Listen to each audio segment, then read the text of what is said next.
¿A qué se refería el apóstol Pablo cuando decía que seremos arrebatados? ¿Qué es el rapto de la iglesia? Hoy, en Compendio Bíblico, seguimos la secuencia escatológica del fin de los tiempos con el rapto o arrebatamiento de la iglesia, su significado y será antes, durante o después de la gran tribulación. Acomódate. Hoy, Compendio Bíblico, seguimos escatológicamente en el fin de los tiempos con el rapto o arrebatamiento de la iglesia.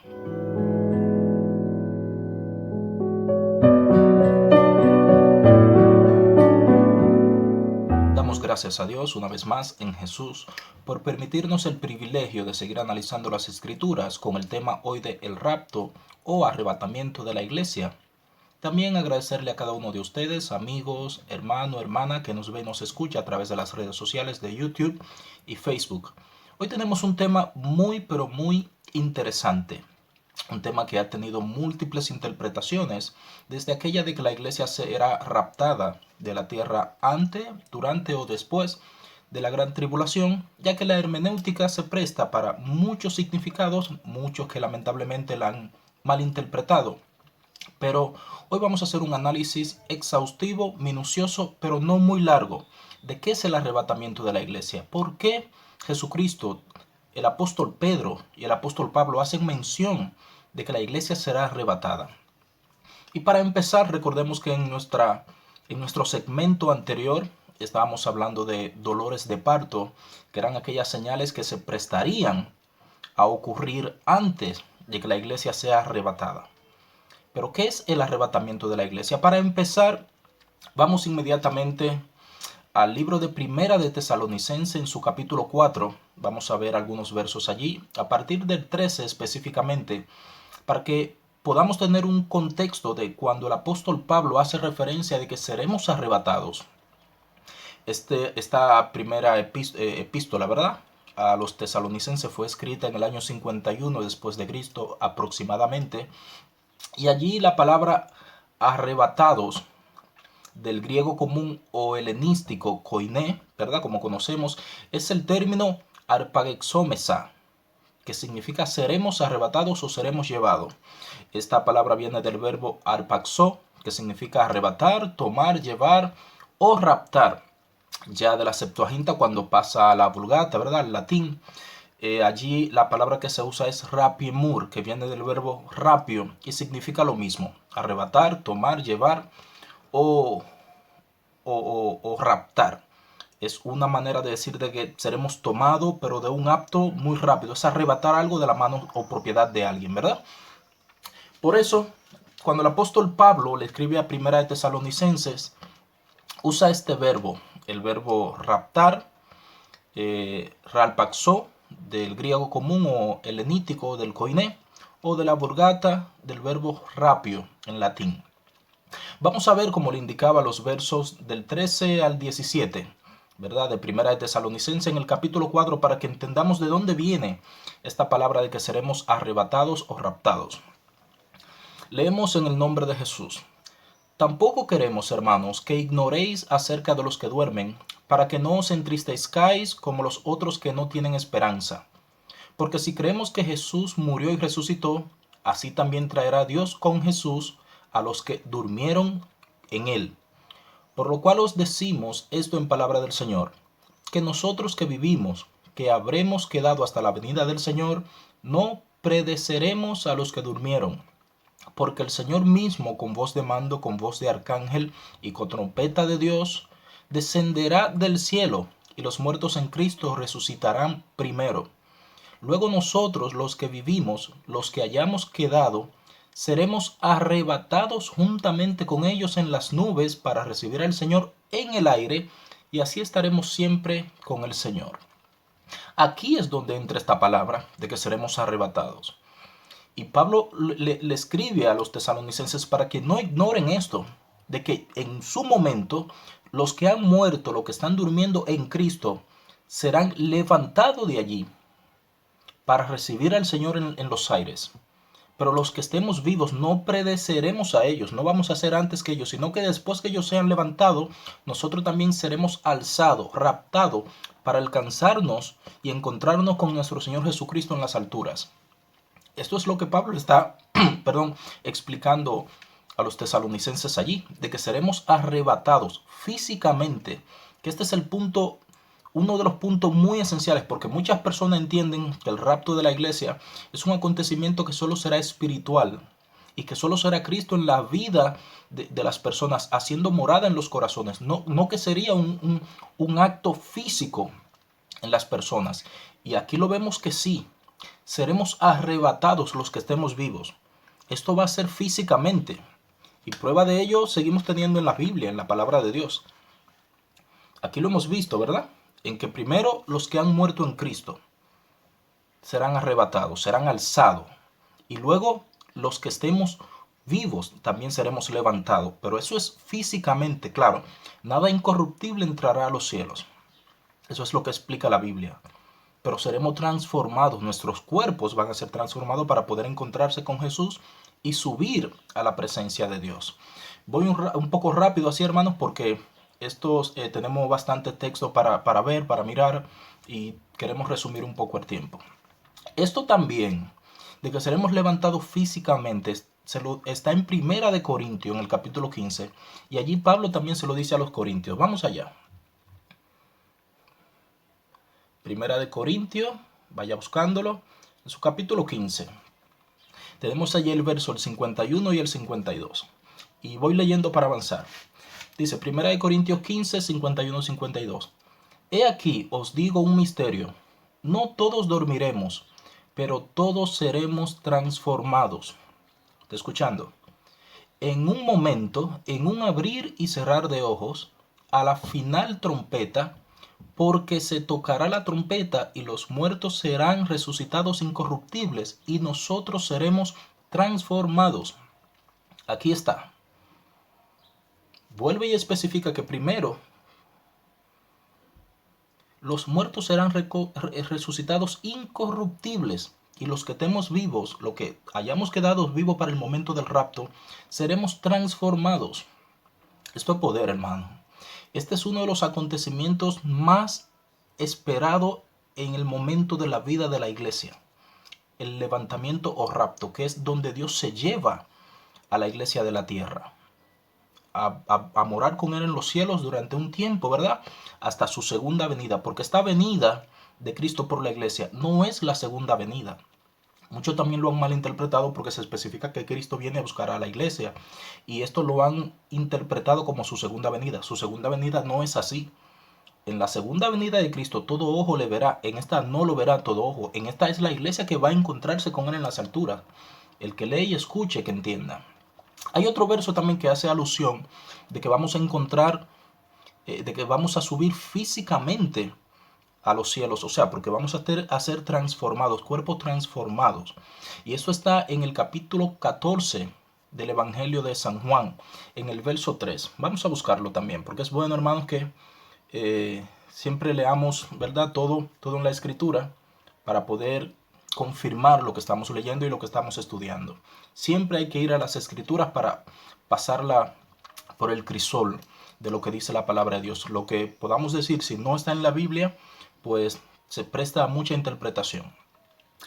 El capítulo 14 del Evangelio de San Juan, el verso 3 habla también sobre esto y dice, y si me fuere y os preparare lugar, vendré otra vez y os tomaré a mí mismo, para que donde yo estoy vosotros también estéis.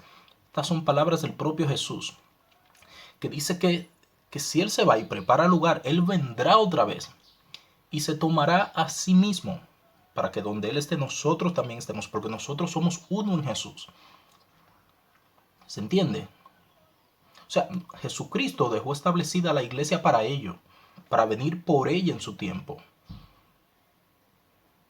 Que esto también se interpreta como la boda del Cordero, el momento, ¿verdad?, en el que Cristo se reúne con la iglesia.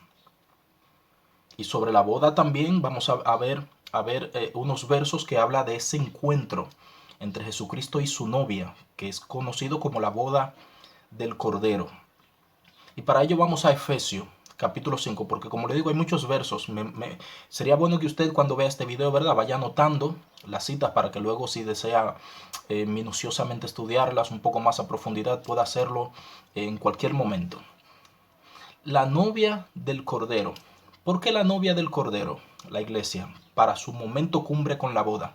¿Recuerdan el capítulo 25 de Mateo, que habla de las vírgenes insensatas?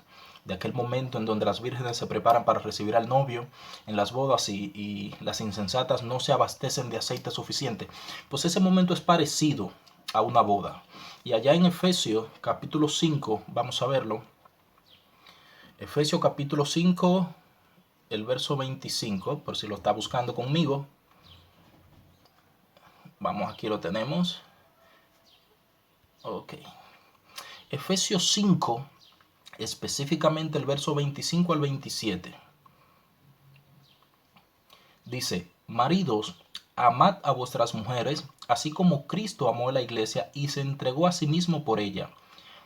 ¿Por qué se entregó por ella? Para santificarla, habiéndola purificado en el lavamiento del agua por la palabra, a fin de presentársela a sí mismo a una iglesia gloriosa, que no tuviese mancha ni arruga ni cosa semejante, sino que fuese santa y sin mancha.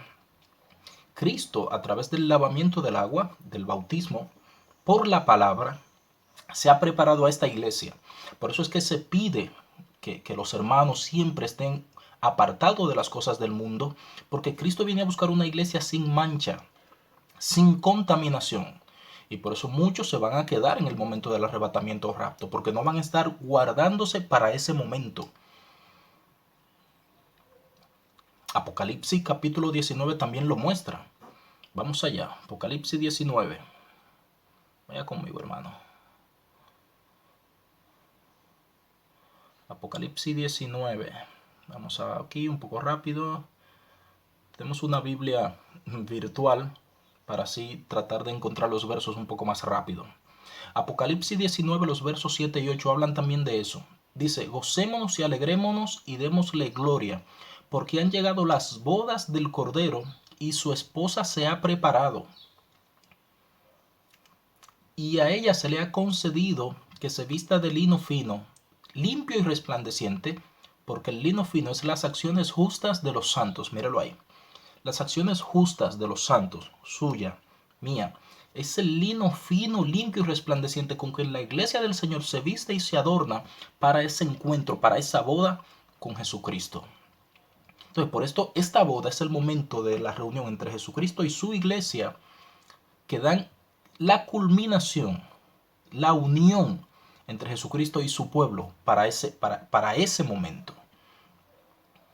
Amén, hermano.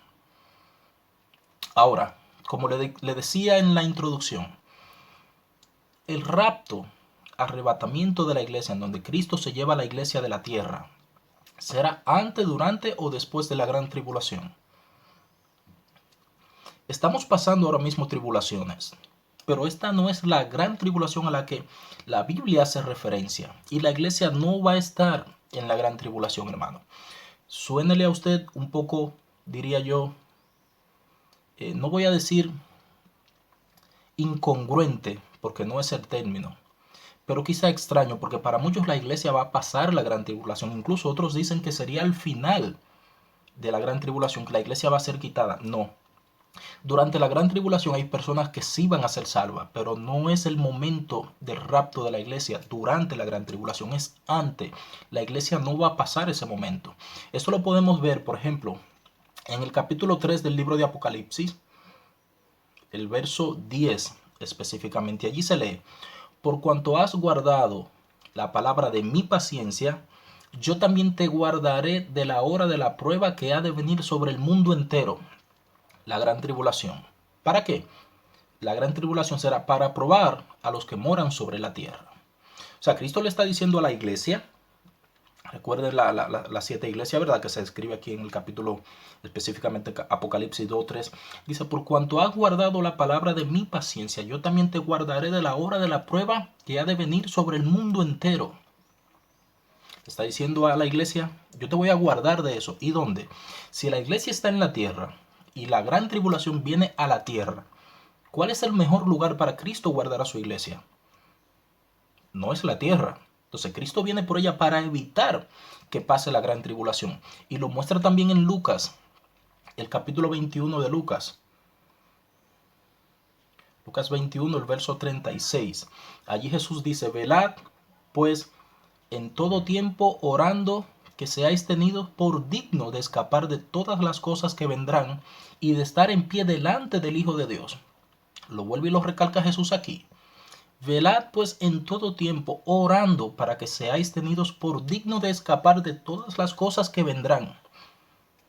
Vuelve a hacer aquí alusión a la gran tribulación. O sea, tenemos que estar tenidos dignos, ser tenidos por digno de poder escapar de las cosas que vendrán a la tierra y de poder estar de pie delante del Hijo de Dios.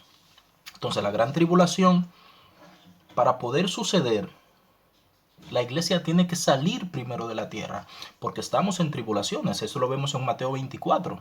Hay unos versos allí que explican de que en los dolores de parto, ¿verdad?, vendrán tiempos de tribulación, pero no la gran tribulación a la que hace referencia Jesucristo. Entonces hemos visto que el arrebato o arrebatamiento de la iglesia será un acto que será físicamente, primero los que duermen en Jesús, luego los que estén vivos en ese momento, que estén de pies, ¿verdad?, serán luego levantados. Hemos visto que es una boda entre Jesús y su iglesia, es la unión cumbre. Hemos visto también que la iglesia será raptada o levantada antes de la gran tribulación. Ahora, ¿cuándo va a suceder esto? ¿Cuándo viene el rapto o arrebatamiento de la iglesia? Ni siquiera los ángeles del cielo lo saben. Es lo que dice la Biblia. Nadie sabe el día ni la hora. Y para ello vamos otra vez a Primera de Tesalonicense, pero en su capítulo 5. Primera de Tesalonicense, vaya conmigo, capítulo 5.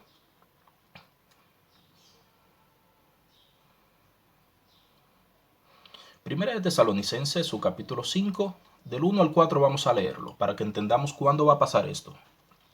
Dice, pero acerca de los tiempos y de las ocasiones no tenéis necesidad, hermanos, de que yo os escriba.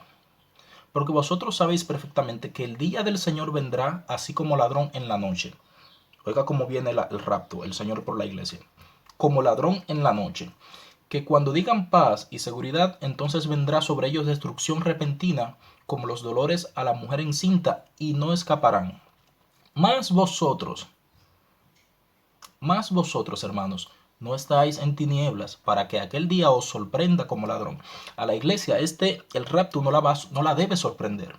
La iglesia tiene que estar preparada para ese momento, porque ya estamos viendo las señales de las cosas que van a pasar antes del arrebatamiento de la iglesia. Y Pablo está diciendo aquí otra vez a los tesalonicenses, esto para el mundo es como ladrón en la noche. O sea, Cristo va a sorprender al mundo cuando menos lo esperen. Él se va a aparecer a buscar a su iglesia. Pero a los hermanos, a los creyentes, ese acontecimiento no lo va a sorprender. Porque tenemos que estar como hijos de luz, andando en luz. No como hijos de la noche, en tinieblas. Amén. Y por eso la iglesia no va a ser sorprendida. Claro, los hermanos que están pendientes a que Cristo viene por la iglesia se guardan. Se mantienen purificados, se apartan de la contaminación para poder estar apto para escapar de la gran tribulación que vendrá y como para poder encontrarse con Jesucristo en ese momento. Amén. Pero Pablo dice aquí claramente que el día no se sabe, que será como ladrón en la noche, y Jesucristo también lo había dicho. A alguien Pablo se lo había escuchado, ¿no? Alguno de los apóstoles que lo instruyó sobre los acontecimientos de la vida de Jesucristo le dijo eso que está en Mateo 24, 44. Mateo 24, 44. ¿Qué dijo Jesucristo allí? Por tanto, también vosotros estad preparados, porque el Hijo del Hombre vendrá a la hora que no pensáis. Por eso le dijo a los discípulos, por tanto ustedes estén preparados, porque el Hijo del Hombre vendrá a la hora que no pensáis. Es que no se sabe el momento del rapto de la iglesia. Y en el verso 36 lo confirma un poco más a profundidad. En el verso 36 dice, pero el día y la hora nadie sabe, pero del día y de la hora Nadie sabe, ni aun los ángeles de los cielos, sino solo mi Padre. Ese momento va a sorprender a muchísimas personas, incluyendo a los creyentes, que ni siquiera a veces piensan en que eso va a pasar. Lo tienen lejos, hermano. Entonces el día ni la hora nadie lo sabe. Por eso el anticristo, cuando venga a operar, va a encontrar momentos de tribulación y lo va a multiplicar los acontecimientos de dolores que van a haber cuando ya el anticristo empiece a operar. Pero ¿por qué el anticristo no empieza a operar? Como le dice la Biblia, el hombre de pecado. Porque hay algo que lo detiene. Y no es algo político ni económico, es espiritual muy fuerte. Lo que no permite que el anticristo haya hecho presencia en estos tiempos. Vamos a ello para verlo en Segunda de Tesalonicenses, el capítulo 2, del 1 al 6. Primera de Tesalonicenses, capítulo 2, del 1 al 6.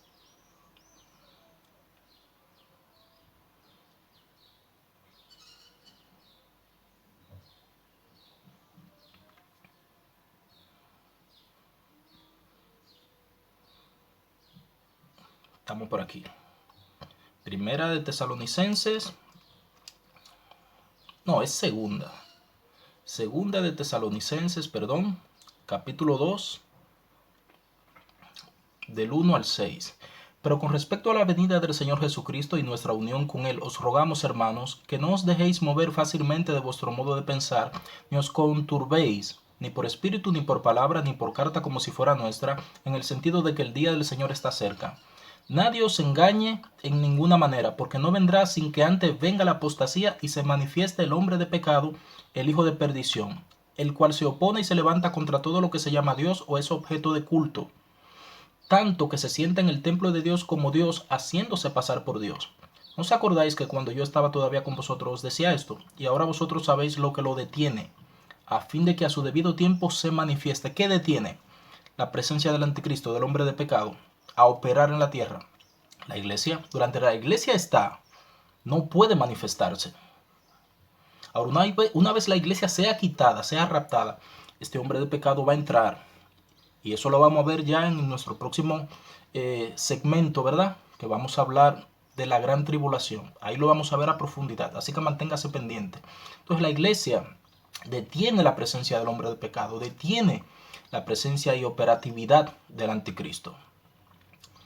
Pero hay muchos hermanos que no creen que Cristo viene. Y en 2 de Pedro 3, del 3 al 4, allí, si usted lo busca, se va a dar cuenta de que hay gente que dicen que hemos escuchado desde tanto tiempo que Cristo viene y no ha llegado.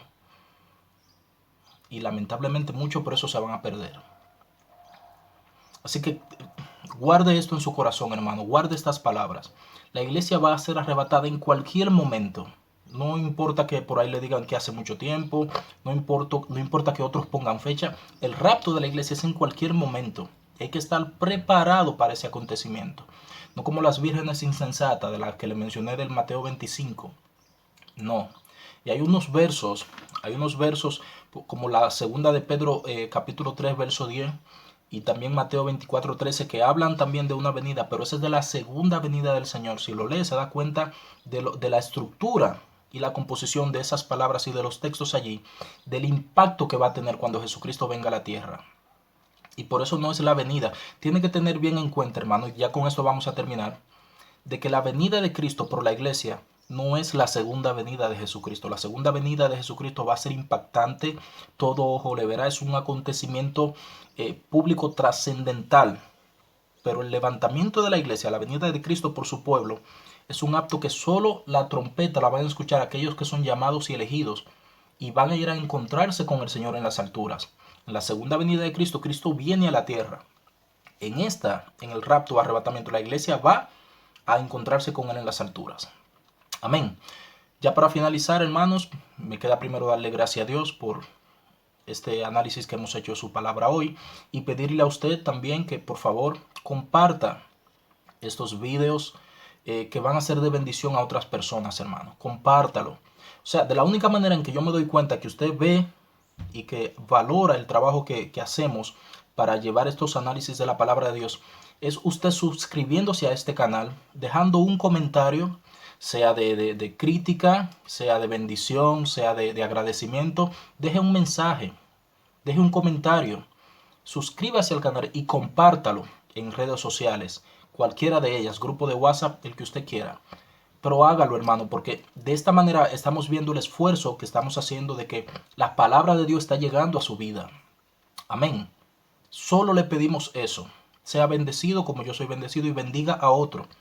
Comparta estos videos en cualquier red social que usted desee, en cualquier grupo de WhatsApp que usted desee. Suscríbase al canal y deje un comentario. Un comentario el que usted desee. Pero por lo menos háganos saber de que sí estas palabras están llegando, hermano, de que está llegando a su vida, que Dios ha bendecido su vida a través de estas palabras y bendiga a otro. No se quede con la bendición. Hágala correr. Permita que las bendiciones fluyan. Amén. Así que gracias por su tiempo, amado hermano, amigo, que nos ve y nos escucha en esta red social. Damos gracias a Dios una vez más por este momento y vaya preparándose porque en unos días vamos a publicar, vamos a lanzar el próximo segmento de esta serie escatológica que estamos tratando y va a ser sobre la gran tribulación. Así que váyase preparando para ello. Dios te bendiga, Dios te guarde y nos vemos en nuestro próximo segmento. Bendiciones.